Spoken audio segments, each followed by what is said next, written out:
Father, I just thank you once again for this wonderful day. Thank you for Brother Vincent and his team who's teaching us your precious word, Lord. Thank you that each and every uh, particular uh, situation will be in control, Lord, especially the Wi-Fi connection and the videos and the audios, everything will go well, Lord, so that we learn your word and we use it for our daily use, Lord. Thank you, Lord, for protecting all of us who are here, learning, wanting to learn your word, Lord. Thank you, Jesus. Thank you, Holy Spirit. Amen. Amen. Amen. Amen. Thank you, my brother Hubert, for leading us into that beautiful opening prayer. And my brothers and sisters, a warm welcome to each one of you. Today, we are going to reflect on the day's gospel, which is from from Luke chapter 18, verses 1 to 8. Luke chapter 18, verses 1 to 8. And before we begin this reflection, I just wanted to, keep you all informed that what we are going to study in today's parable is not actually something that reflects what this parable is saying, but Jesus wanted to give us a contrast of what this unjust judge really was. My brothers and sisters, at first glance, when you read this parable today, as we will read shortly, you think that God is like this unjust judge who, just like this widow who kept pestering this unjust judge till he finally got fed up.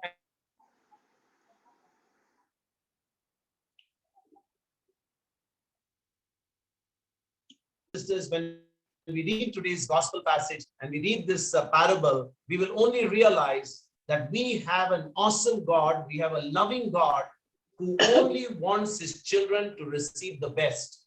He wants his children to have justice quickly done. He wants always his children to be, receiving every good thing. But there is a condition when we can receive this. And as we will see later, it is only by faith. Only by faith. There is no other way from receiving from God. It is by faith and faith alone. So let's go to Luke chapter 18, verses 1 to 8. Sister Mariola, let's go ahead. Yeah.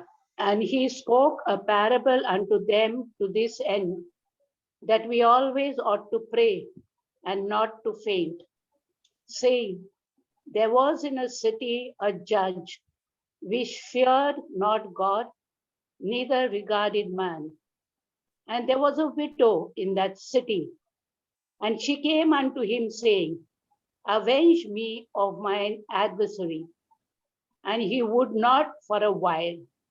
But afterward he said within himself, though I fear not God, nor regard man, yet because the widow troubleth me, I will avenge her, lest by her continual coming she weary me.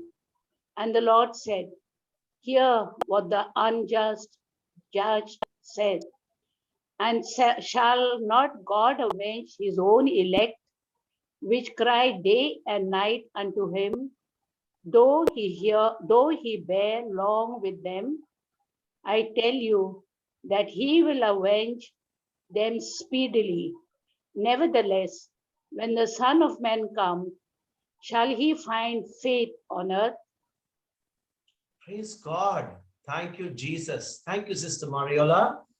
Let's go to verse number 18, chapter 18, verse number 1. And it says, and he spake a parable unto them to this end, that men ought always to pray and not to faint. My brothers and sisters, if you read this Greek word, ekakio, that's the exact Greek word which was translated as faint. The word faint here simply means, to be weak or to fall. Somebody fails in the heart. It's not exactly a heart failure, but somebody who's heartbroken or somebody who's really weak. And the word fail is also mentioned in Luke's gospel. We're not going to go there. Luke chapter 21, verse number 26, which says that, Jesus was talking there that, when he's going to return again, men's hearts will begin to fail. Men's hearts will begin to fail because they will begin to see all these fearful signs that will happen before Jesus is coming. And my brothers, all that we have been studying in these last few days is actually preparing for Jesus's second coming. And so, this particular word, not to faint, is actually talking about the Greek word ekakio, which means to be weak or to fail. And men's hearts, as we saw in Luke chapter 21, verse 26, it says, men's hearts will fail at looking at all those things which are going to be coming upon the earth. And my brothers and sisters, why do people faint? Why do people faint? Fainting has always got to do with fear. Fear is the only cause because of which people are going to faint. And fear always deals with what is going to happen in the near future. If we do not know God's word, if we don't have an understanding of God's word, we do not look at that future which God has prepared for us, that beautiful future that is ahead of us. My sisters and brothers, we are simply going to faint. And faint meaning it's not exactly like, you see somebody falling on the ground, they have fainted. But faint here simply means they are going to be weak, they are going to fail in their heart, they are going to come into fear. And this fear is simply going to come because of the uncertain future that they are understanding. My brothers and sisters, at this very moment, the world, many people in the world today are fainting. They are in fear. They are in fear. Why? Because some of them have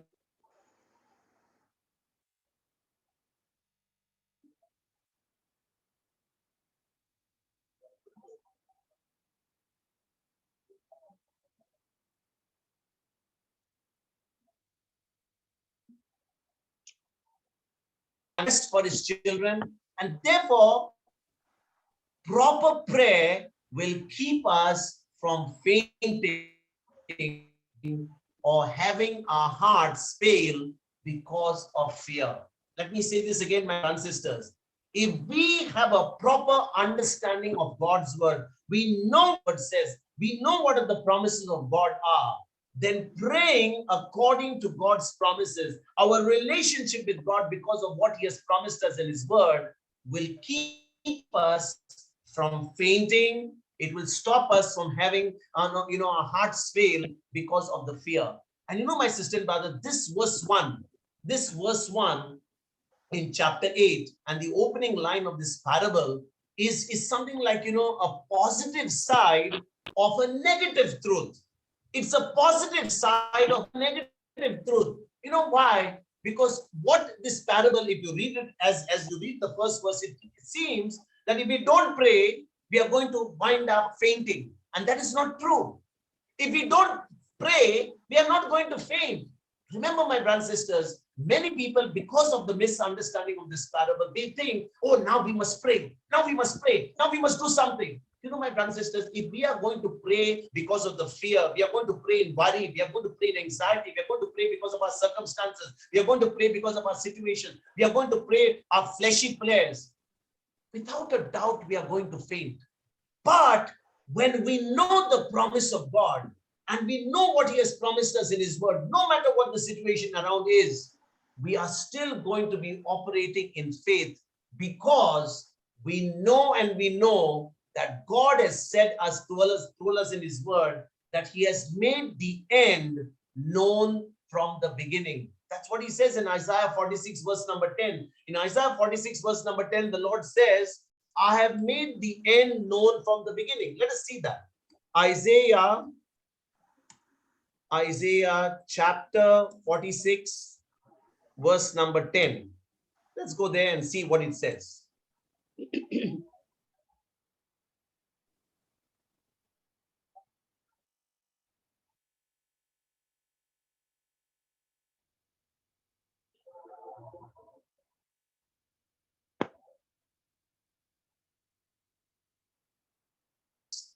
the things that are not yet done, saying, my counsel shall stand, and I will do all my pleasure. So the Lord is declaring the end from the beginning. And therefore, brothers and sisters, when we know the truth of God's word, when we know what God's word is saying, we can be sure that when we are trusting his word, the end result is always going to be victory. And therefore, this particular verse in Luke chapter 18, verse number 1, is actually a positive side of a negative truth, because many people, when they read this parable, when they read this opening line, they think that if they pray, then they will not wind up fainting. But that is not true. We will not faint if we do not pray, my brothers and sisters. And some will be shocked at this explanation. Fainting comes because of fear, and fear comes because of a lack of faith. And how does faith come?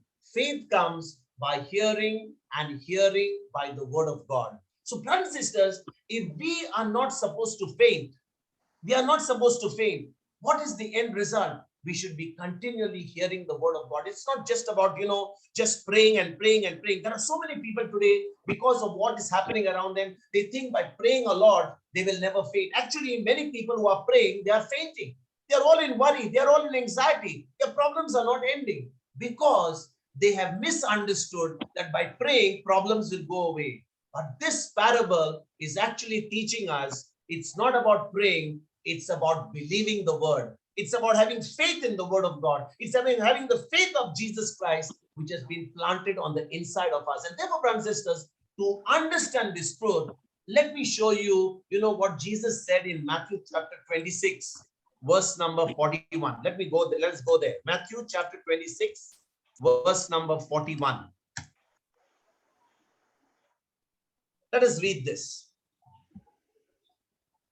Sister, can you read this, please? Matthew chapter 26, verse number 41.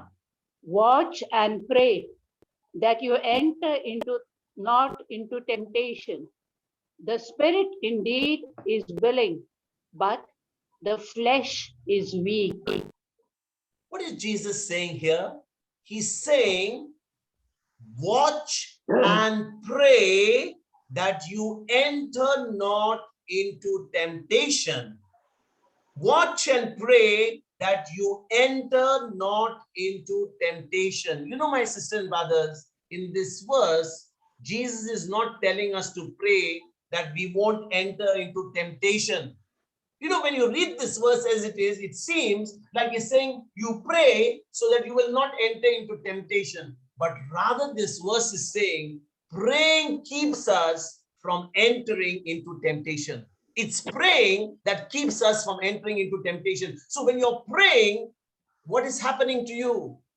When you're praying, our minds are stayed on the Lord. Our minds are stayed on the Lord. My brothers, people think that if you don't pray, it says by not telling us to pray, we won't enter into temptation. Doesn't mean that. But because our minds are stayed on the Lord, Satan will not have an access into our mind. Please understand this. To understand this parable, unless we get this verse number 1 correct, the rest of the parable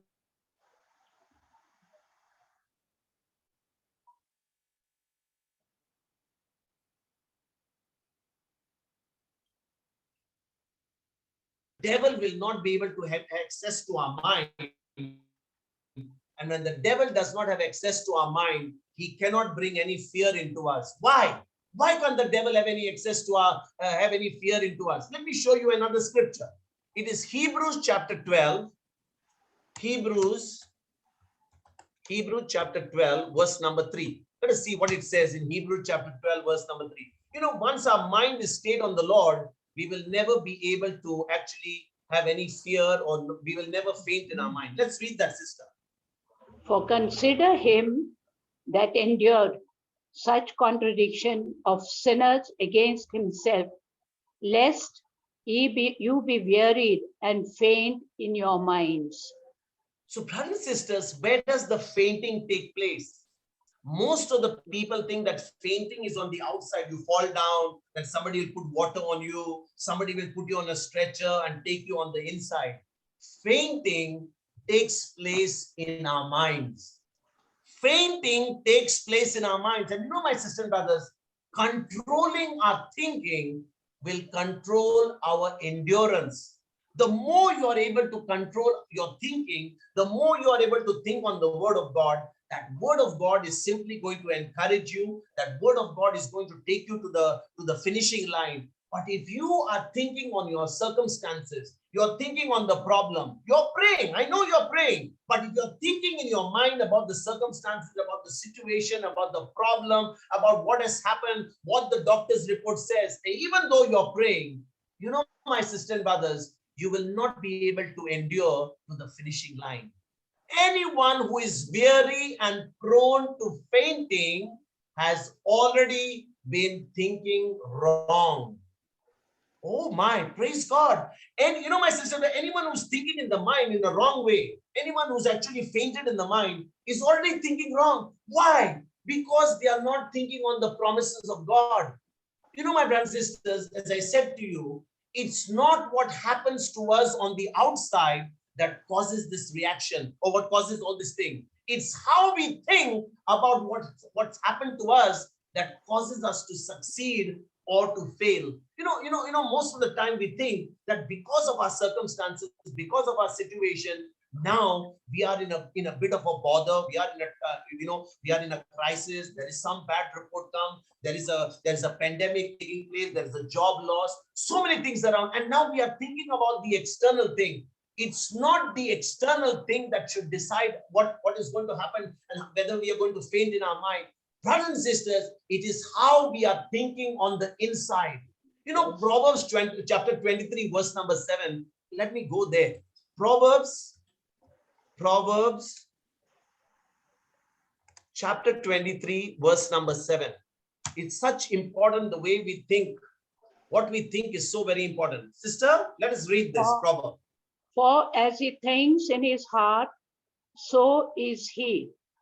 Eat and drink, says he to thee, but his heart is not with thee. For as he thinks in his heart, so is he.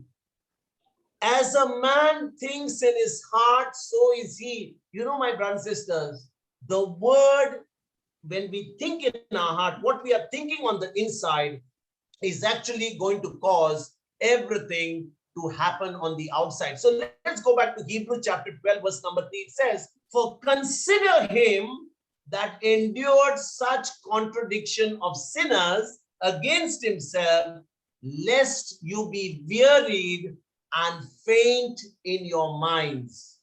That you faint in your mind. You know, this word consider simply means, I would say to think upon or to examine. These are different words to consider. So, for he considered him, or he thought about him that endured such contradictions of sinners against himself. This is talking about Jesus. You know, my brothers and sisters, let's look at Jesus. Just for a moment, let's look at Jesus on the cross. You know, Jesus suffered more rejection and more unjust punishment than any of us will ever suffer in our life. You know, nobody has ever suffered like Jesus, and nobody will ever suffer unjustly as Jesus suffered in his life. And you know, my brothers and sisters, in spite of Jesus suffering unjustly, he never did anything wrong. He was only doing everything good. And yet, he did not just survive in spite of all the wrong that was done. Jesus simply thrived. He simply, was so successful. He could see the Pharisees, he could see the religious leaders, he could see the Herodians, he could see the Sadducees. Every single person came against him. Even his own disciples, Peter denied him, and this one Judas finally betrayed him. But my sisters and brothers, what did Jesus do in spite of all these things? Jesus extended forgiveness to the very people who were crucifying him. Jesus offered forgiveness to the very people who were crucifying him. And if he could do that, my brothers and sisters, we also can do the same. If we follow the instructions of the scriptures, if we follow the instructions given to us in the word of God, sister and brothers, unless we are looking at the word of God and looking at what the word of God is telling us, we will never be able to fight the good fight of faith. What is the use of just praying and praying and praying and still, fainting and being worried and praying with anxiety? My brothers and sisters, we can't be focused on the pain, but rather the promises on the other side of the pain. Praise God. If you're going through any situation in your life right now, whether it's in your marriage, whether it's in your finances, then maybe there is something that and that particular solution or that particular promise of God has not been fulfilled in your life. Instead of focusing on all the disappointments, focusing on all the pain that you're going through, focusing on the rejection, focusing on the humiliation, focusing on what people are saying to you, focusing, on that disappointment that is beating up your mind.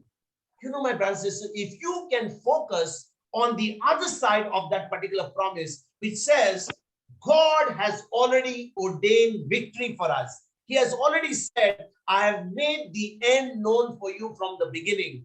If we begin to take such an attitude, my brothers and sisters, we will simply be able to go to the finishing line just like Jesus did. Jesus did not, get sidetracked by all these people who were troubling him. Sisters and brothers, if we can look to the prize that we will obtain instead of the race to be run, we are simply going to be able to endure just as Jesus did. Sometimes we are running the race of this life. We are running the race of faith. We are going along this life. And many a times, instead of looking at the prize, looking at that gold medal, or looking at that podium where Jesus is himself going to give us that medal and give us that reward, most of the time we are sidetracked on all the trouble that we are facing right now, all the problems, all the difficulties. And if we can only look at the prize, we can look at what Jesus has promised us. If for all we don't even receive what we are praying for right now, we are going to receive something much more beautiful towards the end. I want to show you why I say that. 2 Corinthians, we have seen the scripture many times before. 2 Corinthians chapter 4, verses 17 to 18. Sorry. It's talking about, looking at the eternal, not looking at the present. Sister, can we read this, please? For our light affliction, which is but for a moment, works for us as far as more exceeding an eternal weight of glory. While we look not at the things which are seen, but at the things which are not seen, for the things which are seen are temporal, but the things which are not seen are eternal. For the things which are seen are temporal. They are temporary. If you're going to hear a negative report or somebody has said, there is a problem in your life, maybe some of you are going through it for 10 years, 15 years, 20 years. My brothers and sisters, if you can tell that problem, you are temporary. Tell your problem, tell your situation, tell your circumstances. You are temporary. What God has said in his word is eternal. What God has said in his promises is eternal. And therefore, brothers and sisters, if you have a present situation right now in your life, there is something that you're going through. This particular widow in today's parable, she had a problem. She wanted justice from the judge, but she was only focusing on this judge. She was only focusing on getting justice from the judge, but she was not focusing on that word. But what we can learn from her is she was persistent.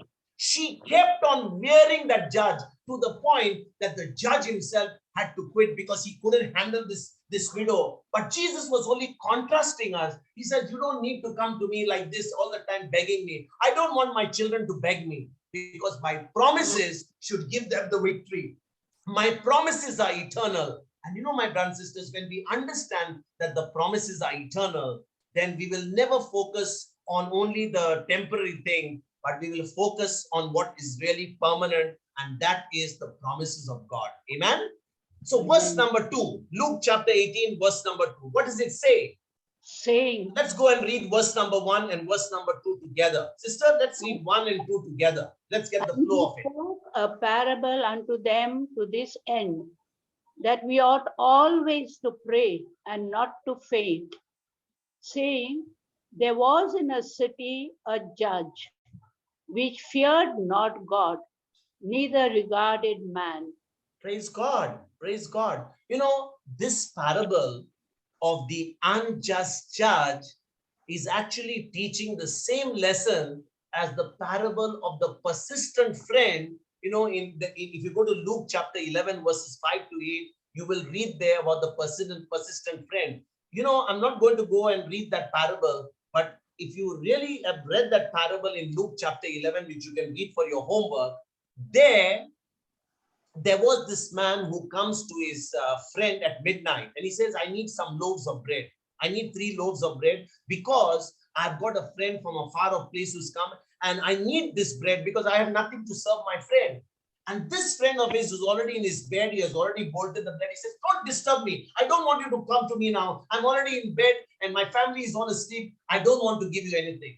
But that friend of his simply does not go away. He keeps knocking on the door. And eventually, that particular friend who did not want to open the door, he opens the door and he gives him the bread that is required because that friend was persistent. And you know, my sister and brothers, before we study on this parable further, this parable in Luke chapter 18, we need to understand this parable correctly and what the spiritual truths, you know, this parable is teaching us.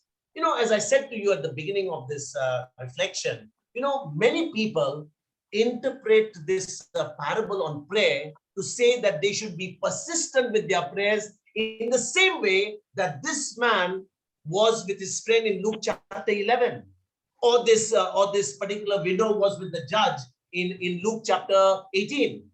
You know, my sisters and brothers, if that interpretation leads people to believe that there are times when God is not going to be inclined to answer our prayers, what is going to happen?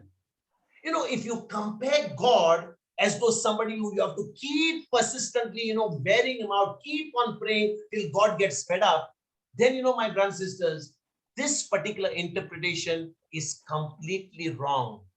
If you think like that, that means once you keep praying and praying and praying and storming the heavens and doing all sorts of, you know, spiritual exercises, then it seems God will finally give in and nothing can be further from the truth on this. You know, this parable is not teaching us that, you know, just like that friend who kept on troubling his friend till he opened the door, or this particular, you know, widow who kept on, you know, pestering the judge till he gave a justice. If that is what God is, then absolute understanding of this parable is not correct. That's not what exactly it says. You know, sister and brothers, what Jesus trying to teach us here? Jesus was, you know, he was teaching, he was giving us an assurance to us that the Father is ready and willing to answer our prayers. He's always willing. He's always ready to answer our prayers. And to make this point, you know, my brothers and sisters, he asked which of the disciples who had a friend would be so rude as to deny him help simply because it was late in the night and the friend was already in bed. That's I'm talking about Luke chapter 11. And you know, my brothers and sisters, the answer is that the question, there'll be no friend like that. No friend like that will know. If no friend would ever treat another friend that way. And even if one could imagine a person feeling the way Jesus, you know, is told us in this parable, one would still help the person just to get rid of that person so that, you know, he can sleep that night. Or that, as we see in today's parable, the widow was saying, the judge was saying, I don't want to have this widow come to me and wear me out. We'll see that later. And I don't want her to trouble me all the time. Let me just give her justice. Let me get rid of her. You know, sisters and brothers, the point that Jesus was making was that if we put so much faith in human relationships, like that man who came in the night, he was putting his faith in his friend who was in the night. This widow was putting her faith in a human man. She was putting in her faith in an unjust judge. And if we are going to put so much of faith in a human friendship, how much more should we be able to completely trust our Heavenly Father to grant us all our requests? You know, my sisters and brothers, sometimes, you know, we trust people so much. We come to people for help. We entrust, you know, so much of our life to them that, you know, we want help from them. We want them to support us when our difficult time comes. But, you know, on the contrary, we should realize that we should be coming to God expecting to, receive an answer to our prayers much more than a friend can help us in our time of need. Sister and brothers, I really hope you're getting this parable right. When you begin to understand this parable and understand how much God loves us, you don't need to take an attitude which is already, this is what I would understand of this parable. Whenever I heard this parable, when it was preached to me all these years, they only told us, oh, you must keep on praying. Pray until something happens. Pray, pray, pray. In fact, there was an abbreviation that somebody had told me about the abbreviation called PUSH, P-U-S-H. And the abbreviation for PUSH was pray until something happens. Pray until something happens. And I usually took that particular abbreviation and I kept on praying, and I never found many times the answers to my prayers. Why? Because the way I understood prayer, the way I understood this particular parable was wrong. Sisters and brothers, we should be coming to God to receive answers to our prayers much more than we can have a human being or a friend help us in our time of need. And Jesus was simply promoting the opposite of persistence, especially to the point of being the point of annoyance in prayer. Imagine this widow comes to this unjust judge and she says to him, give me justice, give me justice. And the judge begins to say, as we will read later, I want to get rid of this widow, otherwise she's going to wear me out. I better give her justice so I can get rid of her. That friend who came in the night, even though his friend said, I will not open the door for you, he kept on knocking like that rain falling over, something like a drip, drip, drip, till that friend got irritated and said, what do you want? Okay, take this bread and just go, get lost and let me have a good sleep. But my brothers and sisters, Jesus was promoting the opposite of persistence, especially like to the point of he getting so much annoyed when we are praying to him. He was simply saying, if you had a friend, if you really had a good friend, would you think that this friend would ever treat you that way? If you really had a true friend, whom you had to beg to get something out of him, would that friend really be a true friend of yours? And what about our Heavenly Father? Would our Heavenly Father, who sent his Son into this world for you and me, would he treat you and me that way? My brothers and sisters, all we need to do is just ask and receive. Ask according to his word. Ask according to his promise. Ask according to the living word, and God is surely going to give it to us. Sisters and brothers, this parable is teaching us not to compare God to the unjust judge. That's exactly what this parable is saying. Don't you ever compare God to this unjust judge. This unjust judge was simply fed up with this widow coming all the time to him, that finally he decided to relent and give her the justice, but he never gave it out of love. And my brothers and sisters, it is teaching us that we should not pester God until we weary him. It's not necessary to pester God until we weary him, that he finally grants us our request. Okay, he says, these people are praying for too long. They have been going into all these prayers. They are, like people say today, they are storming the heavens. Let's storm the heavens. So when we storm the heavens, then God says, oh, they have stormed the heavens enough. Let us give them their answer to their prayers. Rather, my brothers and sisters, Jesus was contrasting his willingness to answer our prayers with this unjust judge's unwillingness. He was contrasting it. He was just trying to show how loving our God is. The parable, my brothers and sisters, is the contrast. It is not, I would say, a representation. It doesn't represent God. It is contrasting what really God is. God is a loving God. And sisters and brothers, this widow's action, we have to also look, was very commendable. Please understand, this widow, her action was extremely commendable. You know why? Because she knew what was her rights. She knew what was rightfully hers, and she refused to take no for an answer. She refused to take no for an answer. And my brothers and sisters, if we can be that confident and determined while dealing with unjust people, especially human beings today, how much more should we persist despite the devil, bringing spokes into our life when we are dealing with our faithful Heavenly Father? Our God is faithful, my brothers and sisters. Our God is truly faithful to his word. I cannot emphasize more to tell you how faithful God is to his word. But the point is, are we persistent? Or we say, by the wounds of Jesus, I am healed. And next moment, the pain is still there. And we say that prayer did not work. My brothers and sisters, we have an enemy out there, like a leech, a shameless enemy. He will keep coming. Even if your pain is gone, maybe the next day or the day after that, that pain will come because it's a shameless enemy. And when it comes, instead of we simply rebuking the pain and thanking the Lord that they are already healed, we keep and open our mouth and we confess exactly what our symptoms are saying. And now the enemy has got an inroad because we have opened our mouth and given him the access into our life. My sisters and brothers, I was just talking to somebody today. It's not about getting our healing. It's never about getting our healing. It's about the challenge is to keep our healing. To get our healing is no big deal, but there is an enemy out there who knows that he can always come like a shameless leech and give us that symptom. And when he gives us that symptom, we simply open our mouth and we say, it did not work. That prayer did not work.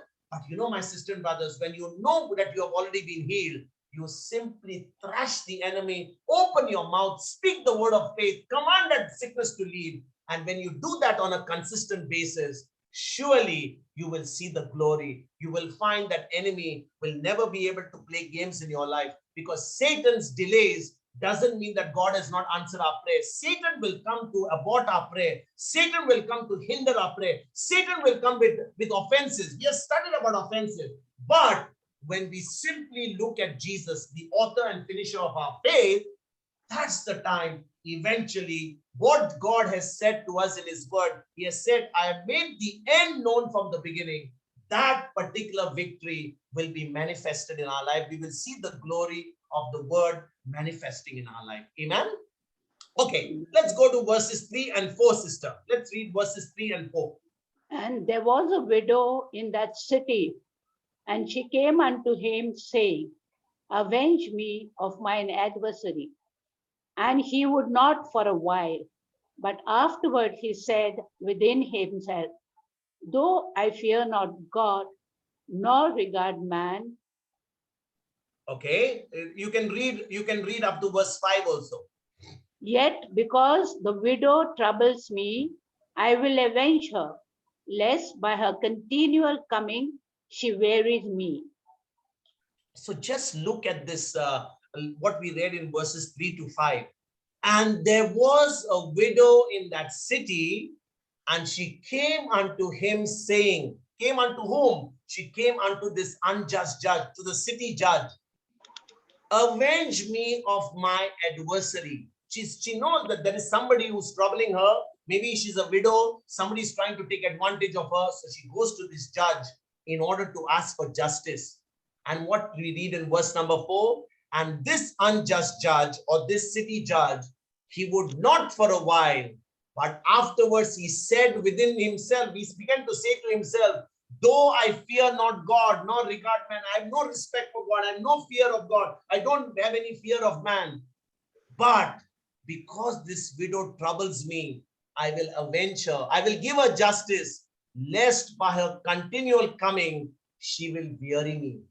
She will weary me. My sisters and brothers, these verses actually, what we studied in the previous verses, that is in Luke chapter 18, verse 2. We studied in detail that just a short while ago. These verses, what we read, only strengthen what we studied already. This man wasn't a godly judge. He wasn't a godly judge who was quick to do the right thing for this widow. This man was an ungodly man. He was an ungodly judge. Yet, when he was pressurized, this widow came like a leech to him. She kept on coming every day. Give me justice. Give me justice. When he was finally pressurized, this unjust judge, he did the right thing for her. And my sisters and brothers, how much more will our just and loving and caring and compassionate Heavenly Father do the right thing for us? My brothers and sisters, if we can understand this parable from the perspective that this is not a representation of God, it is a contrast. It's telling us that we don't need to trouble God all the time. Many people think, pray, pray, pray, pray, pray. Nowadays, people are just saying, pray, pray, pray, pray, pray. But actually speaking, you don't need to pray. You need to believe. You need to know the word. And if you know the word, you will simply be on your way to receiving the victory. But people today, because of the religious teaching that we have got, we are simply told, just because this parable says pray so that you will not faint. People are praying, but they don't know whether they are praying in faith or they are praying in fear. They are praying based on, all their situation anxieties. Because if you only come to pray because you want to get your circumstances away, or you want to go pray because you want to get your situations better, then you're not coming to God to have a relationship. You are like a Matlabi person. You are like a calculated person. You're coming to God only to get a fix. And my brothers and sisters, if you're coming to God for a fix, then don't you come to God for a fix, because God wants you to have a relationship with him. Once you have a relationship with him, once he gets your heart and my heart, he has got everything of us, and we will see the best of God in our life. But if we only coming to God for a fix, we are only praying in fear, we're simply going to faint. We're simply going to be, destroyed. We're not going to receive what the Lord has promised us. Amen. So Amen. then what does he say in verse number 5? Yet, because this widow troubles me, I will avenge her, lest by her continual coming, she weary me. My sister and brothers, it's amazing. It's really amazing to think that some people would compare our loving God to this unjust judge. All these years, I'm telling you honestly my own story. All these years, I would think that God is exactly like that. He's so unjust, like this judge. We need to trouble him. We need to pray. We need to, pester him. And finally he says, okay, Raphael, okay, Michael, okay, Gabriel, go. These people are praying a lot. They're trying to storm the heavens. They have made so much of prayer, so much of, 1,000 Hail Marys, 10,000 Hail Marys. They have been making so much of intercessory prayer. Okay, let us grant them their request. My sisters, brothers, people think that God only answers our prayers when we pester him. And this parable is teaching us just the opposite. This parable is teaching us just the opposite. It is telling us you don't need to pester God. He's a loving God. He wants his children to receive the best. But the problem is, because we do not have an understanding of this God, we do not understanding of what a loving God he is, we simply have been trying to storm heavens. We have been trying to pester him so that he will answer our prayer. And that is not correct. Let's read verse number 6. Verse number 6. And the Lord said, hear what the unjust judge said. And the Lord said, hear what the unjust judge said. We don't hear what he said, but what he said is, he says, because this widow troubles me, I will avenge her, lest by her continual coming, she weary me. My dear sisters and brothers, if you notice, this man was an unjust judge. He was an evil judge. He was a wicked judge. An unjust judge could never come anywhere close to our just God. An unjust judge can never come close to our just God, to our loving God. Again, as I said to you, this parable is only a contrast. It is not a comparison. My brothers, I keep repeating in this all the time. This parable is not a comparison. It is only a contrast. It's only showing us what a loving God we have. What a loving daddy we have. We call him Abba Father. We call him Abba Father because of that relationship we have with him. But do we really have a relationship with him? Or is it just that, we are praying to him in our fears, in our negative circumstances and situation, and expecting some quick fixes? And my brothers and sisters, if we can only develop a relationship with this Abba Father, I tell you, you will see the best of this God. To walk in the supernatural will be part of our everyday life. Amen. Let's go to and see verse number 7. Verse number 7. And shall not avenge his own elect, which cry day and night unto him, though he bear long with them. Now, when you read this verse, and shall not God avenge his own elect, that's talking about you and me who are born again, which cry day and night unto him, though he bear long with them. This he in this verse is referring to the unjust judge.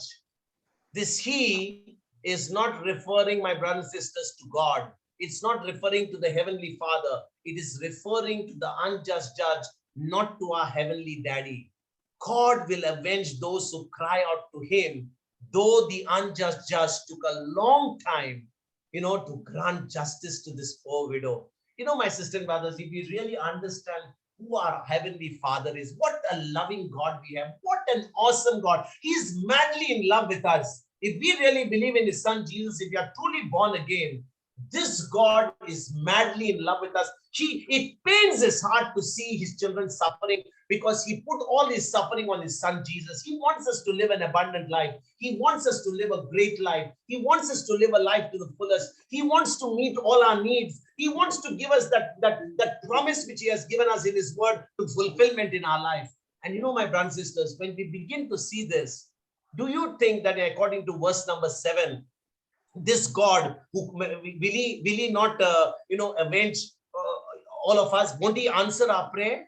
Surely He will answer our prayer. But this unjust judge, this corrupt judge, he was not going to do that, because he was unjust. But our God is not unjust. Our God is a loving God.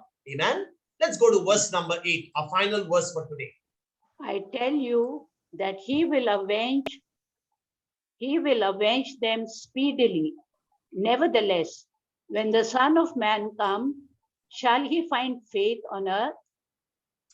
I tell you that He will avenge them speedily. Now, this He in this particular verse is our Heavenly Father, is our Heavenly Daddy. The He in the previous verse was the unjust judge, but He says, I tell you that He will avenge them speedily, not just slowly, speedily. That's how He will do it for us.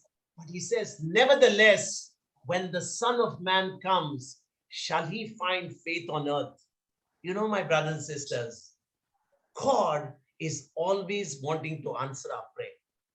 God is always wanting to answer our prayer. God is always very eager to answer our prayer. And this is the lesson that we need to learn in this parable. This particular verse shows us that God answers our prayer according to our faith. God answers our prayers according to our faith. Many people think, forget about faith. As long as I pray, I take the rosary, I go to church, I sit in the Blessed Sacrament, I'm praying, I'm doing something, I'm opening my mouth and praying, is all that matters. But my brother and sister, this verse is telling us that God answers our prayers according to our faith. The Lord answers our prayers according to our faith. The Lord is willing to grant our petitions, quickly, speedily. That's what it says. He wants to grant our request speedily. But many times, the Lord cannot do that because there is no faith working in us. My brothers and sisters, let me put it to you as simple as this. Faith is the currency for us to receive the things of heaven. If you're probably in Australia, you're probably in the UK, you've got pound sterling. If you're in Australia, it has got the dollar. If you're in India, it is the rupee. If you're in the US, it's a dollar. If you're in the Middle East somewhere, it is a dinar or a dirham. So the currency of a particular country enables you to receive the things of this world. But in order to receive the things of the kingdom of God, the currency is faith. And faith is what God has already deposited on the inside of us when we were born again. Remember, unless we are born again, we will never have faith. Let me show you when we receive this faith, when we receive this currency. Because, if you don't believe that you have got this currency inside of you, you will never be able to, operate by that. Romans chapter 12, verse number 3. Romans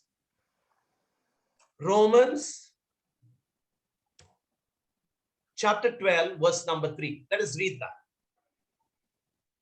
Sister, let us read this verse. For I say, through the grace given unto me, to every man that is among you, not to think of himself more highly than he ought to think, but to think soberly, according as God has dealt to every man the measure of faith. What is the real word here? The real statement here is the measure of faith. The measure of faith. And when did God give us the measure of faith? He gave us the measure of faith the day we accepted Jesus as our Lord, God, and Savior. He says, for I say, through the grace given to me, to every man that is among you, not to think of yourself more highly than you ought to think, but to think soberly, according as God has dealt to every man the measure of faith. So every person has been given the measure of faith, not a measure of faith. The same faith of the Lord Jesus Christ has been given to every believer of the Lord Jesus Christ. And therefore, brothers and sisters, God can only work depending on our level of faith, the way we are able to renew our mind. Faith is already planted in our spirit. It's already a done deal in our spirits, but it is all a matter of us renewing the mind. My brothers and sisters, let us see how this really happens. If we say we have got the measure of faith, how does this really happen? Ephesians, I think before we end, let us go and study a little bit more. Ephesians chapter 3, verse number 20, I believe. Yes. Ephesians chapter 3, verse number 20. Ephesians chapter 3, verse number 20. Sister, can we read this verse, please? Now unto him that is able to do exceedingly abundantly above all that we ask or think, according to the power that works in us. According to the power that works in us. My brothers and sisters, when you read this verse, Ephesians chapter 3, verse number 20, what does it say? Now unto him, this is talking about God, that is able to do exceedingly, abundantly, above all that we ask or think, according to the power that works in us. What is that power? The power is the faith, how we are able to renew our mind. And therefore, brothers and sisters, it is wrong to say that God is able to do exceeding abundantly above all that we ask or think, and we stop there. It's not that God can, is able to do exceeding abundantly above all that we ask or think.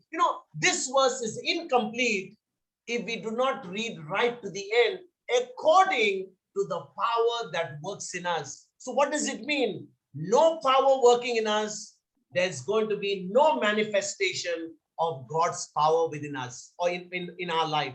My brothers and sisters, listen to this very carefully. God has already given each one of us the measure of faith. He doesn't give one faith to Sister Mariola, one faith to Pope Francis, one faith to Jesus, one faith to Francis, one faith to Tom, one faith to Mary. No. He's given everybody the measure of faith, the same faith.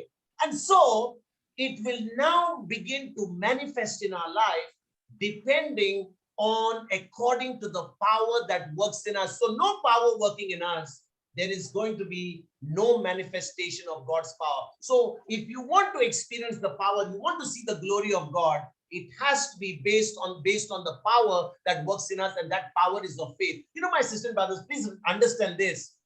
God does not work sovereignly as the word is most often used.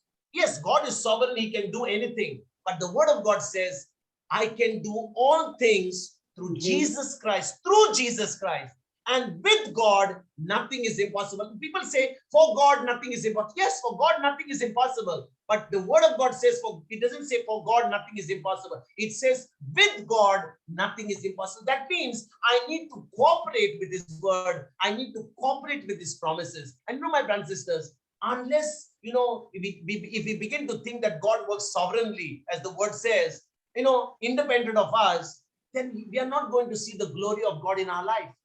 He has to flow through us because of the laws of authority that he has established in us.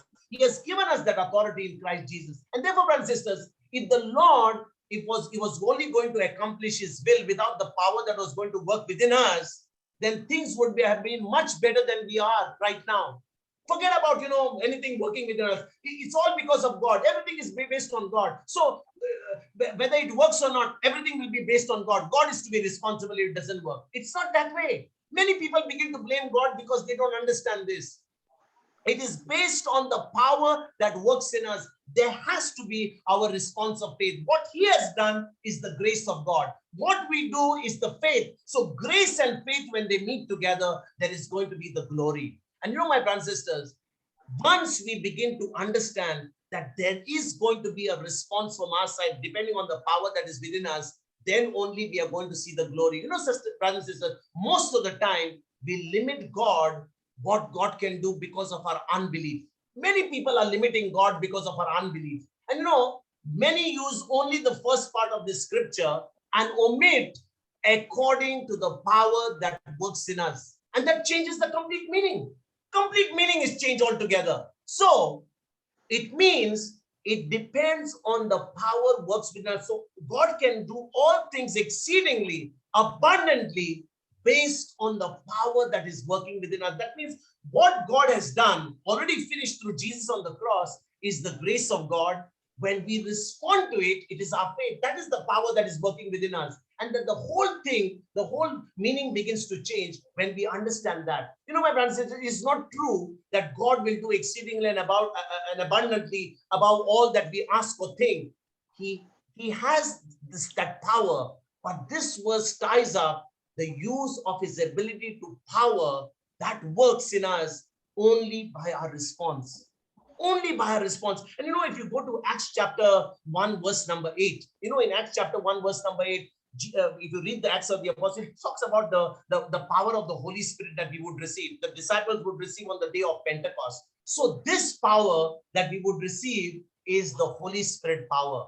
The power of God is referring to all the operations of God in our lives. That includes, you know, Christ. It includes the power of the Holy Spirit, the faith, the word of God, the love life that we work, and everything put together is finally going to take us to the finishing line. You know, my sisters and brothers, please remember this. If God is going to manifest his glory in our life, you and I don't need to sit together and get a whole army of people together and start storming the heavens. You know, this term of storming the heavens is absolutely useless, and it is a dead term to be used. Stop using these terms of storming the heaven. All we need to do is, the power is already within us. We simply need to release it by the renewing of our mind. So God can do exceedingly abundantly beyond what we can ask or think, depending on the power that is working within us. Ephesians chapter 2, verse number 20. So if you know that you are born again and you have the power of faith on the inside of us, release this power by the renewing of your mind, and everything that God has said in his promise will come to pass in life. You know, my sisters and brothers, this woman or this widow in today's gospel was only teaching us the persistence of being in the word. We need to be persistent in our faith. We need to stay put on our faith. We don't need to shake this way or shake that way. When we know that the word of God says it is done, then the word of God tells us the end is not, God lets the end known from the beginning. We don't let any distractions or anybody's report or anybody's words ever take us from the finishing line, but we keep looking at the finishing line.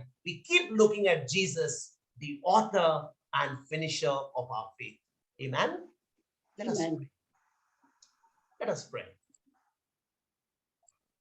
Sister Michelle, let us do a closing prayer. Praise God. Yes, brother. Yes, brother. Almighty God, we started this meeting with you and we are closing it with you. Thank you for making this meeting a success. We would not have done it without you because many of our plans, but it is you who establishes them. May the things that we learn today stir our hearts, and may we put them into action. May what we learn impact our lives, families, friends, and the rest of the world positively. In Jesus' name we believe and pray. Amen. Amen. Amen. Thank you, Sister Michelle. Praise God. Praise God. Thank you, Jesus. Thank you, Jesus. Praise God. Praise God. Thank you, Jesus. Thank you, Jesus. Thank you.